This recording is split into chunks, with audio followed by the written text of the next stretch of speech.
ملک بھر کی طرح شہر مرید کے میں بھی 5 فروری یوم کشمیر کے سلسلہ میں کشمیریوں سے اظہار یکجہتی پیش کرنے کے لیے جلسے جلوس اور ریلیاں جاری۔ Main rally auto market Hajveri تحصیل head quarter assistant commissioner Sarmad Taimur کی قیادت میں شروع ہو کر جی ٹی روڈ سے ہوتی ہوئی پیرا منڈی بازار سے گزر کر ظفر آرکیڈ مارکیٹ سے دوبارہ جی ٹی روڈ پر پہنچی تو مسیحی برادری کا جلوس بھی ساتھ شامل ہو گیا۔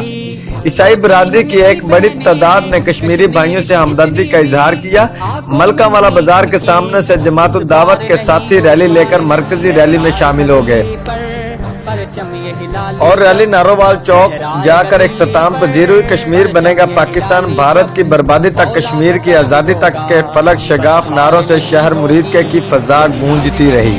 ریلی میں نوجوانوں، بچوں، بوڑھوں نے سینکڑوں کی تعداد میں شرکت کی۔ اسسٹنٹ کمشنر نے کہا کہ کئی ماہ سے مقبوضہ کشمیر میں کرفیو نافذ کر کے کشمیریوں پر عرصہ حیات تنگ کر دیا۔ ہم مرتے دم تک کشمیری بھائیوں کے ساتھ ہیں۔ ایم پی ایس چودھری عمر آفتاب ڈھلوں، چودھری خرم اجاز چٹھا نے کہا کہ آزادی کشمیریوں کا بنیادی حق ہے۔ عالمی برادری کشمیریوں پر بھارتی جارحیت پر آنکھیں بند نہ کرے۔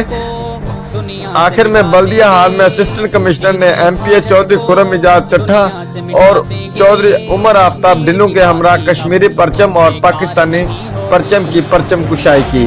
رپورٹ امانت علی، جیو ایکسپریس نیوز، مرید۔